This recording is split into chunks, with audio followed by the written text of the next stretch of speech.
Sabi ko nga po, bail is a matter of right and lalo na po kung mahina ang ebidensya. At sa tingin ko po, dito sa kasong ito kay Senator Marcoleta, mahina ang ebidensya nila.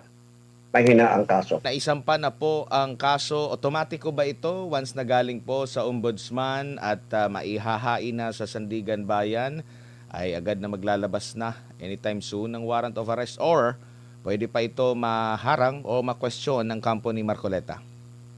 Maglalabas na po ng warrant of arrest ang korte at magkatapos po merong gagawin yung kanyang abogado para siya ay mabigyan ng ito po kasing kahit na non-bailable itong plunder, pwede pa rin naman pong subukan ng kanyang abogado na siya ay hinga ng bail dahil yung pong bail is a matter of right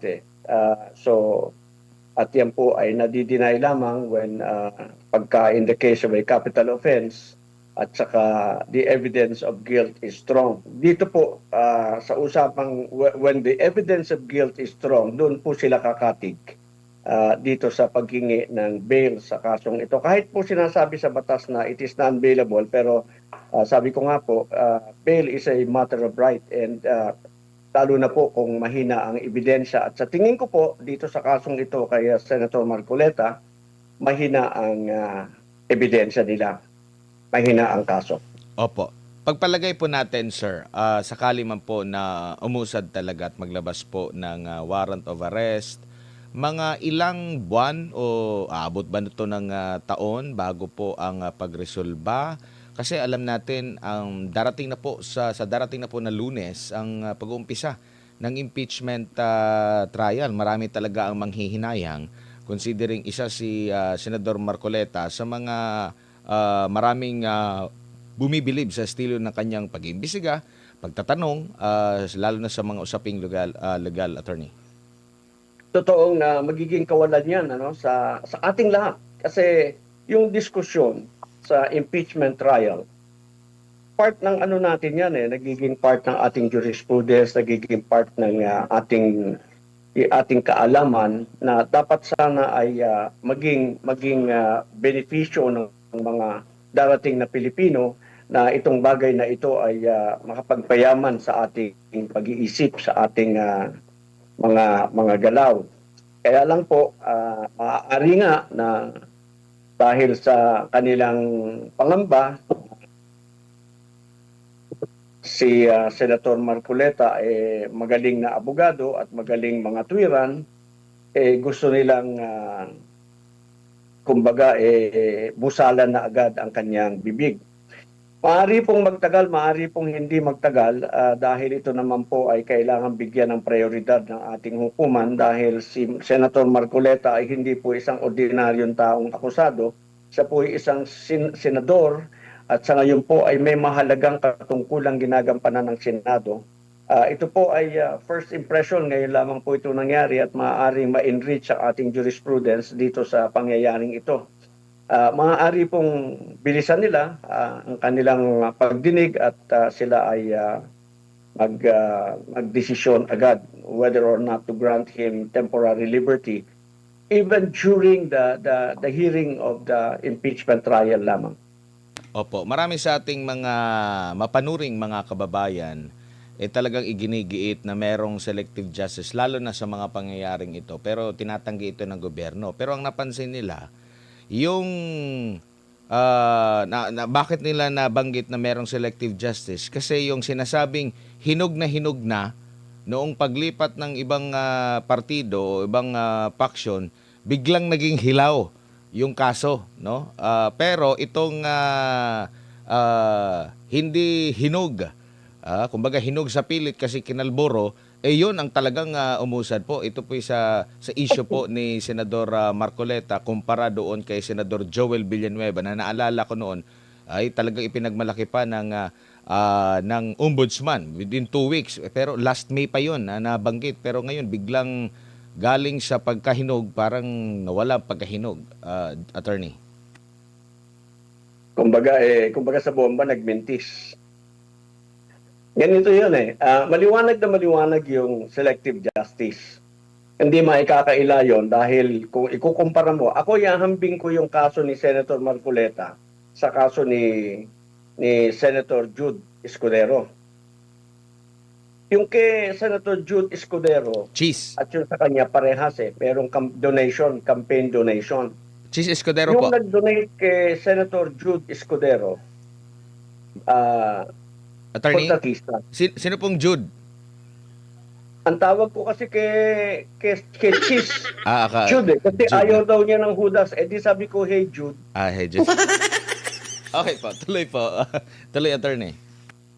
So, itong kay Senator Escudero, ang nag-donate sa kanya ng campaign fund kontratista.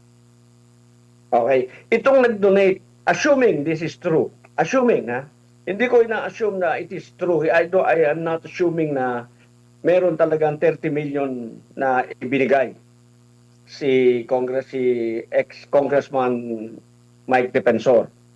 Ay ina-assume lang natin na nagbigay nga siya ng 30 million. Si Mike Defensor hindi kontratista. Si Mike Defensor does not have any business with the government and does not have any business transaction with Congressman Marcoleta, then Congressman Marcoleta, who just happens to be a friend who he wants to help.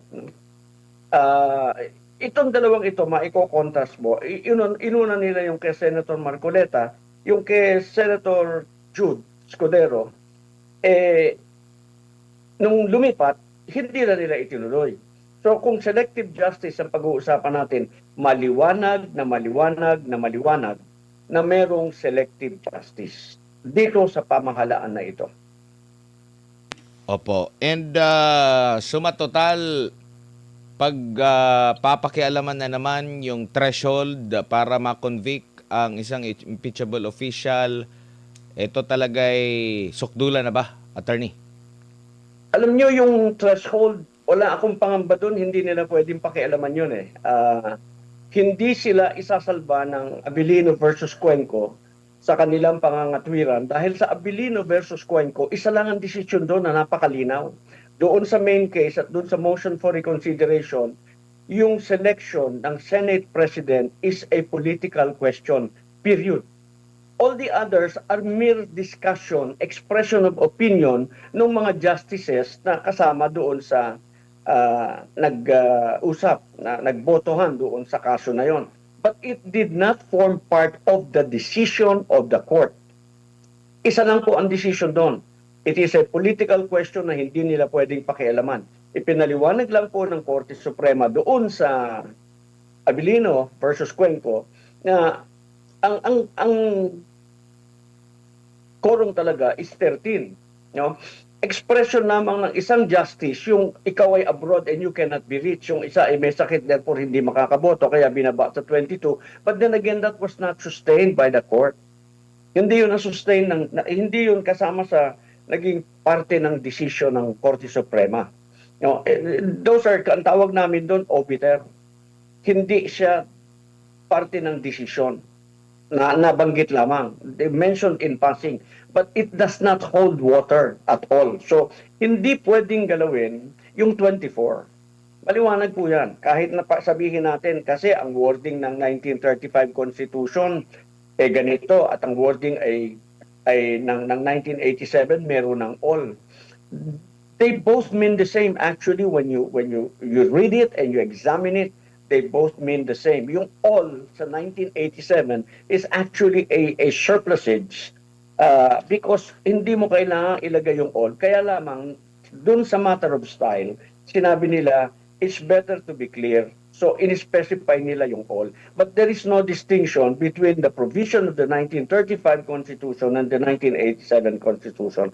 It's just a matter of style. So, they cannot touch the denominator. 24 at 24 yan because there is no vacancy in the Senate. There can only be vacancy in the Senate if a senator dies, if a senator resigns, if a senator is expelled by 2/3 vote. Yun lamang po para magkaroon ng vacancy para maging 23 o 22 as the case may be. Pero hanggat wala yung pangyayari na yon, 24 po ang denominator. and the quorum will be 12 plus 1 is 13. Ngayon, ang isa pong hindi nila nakukonsidera doon sa kanilang gustong gawin, actually suicide yan eh. Pag binaba mo yung denominator, therefore bababa ang quorum, bababa din yung number of votes to acquit. Huwag nilang kakalimutan na pagkatapos ng presentation ng prosecution ng kanilang evidence, may karapatan ang depensa na mag-file ng demurrer of evidence. Motion to dismiss po yun on the ground that the prosecution failed to prove the guilt of the accused beyond reasonable doubt. And Opo.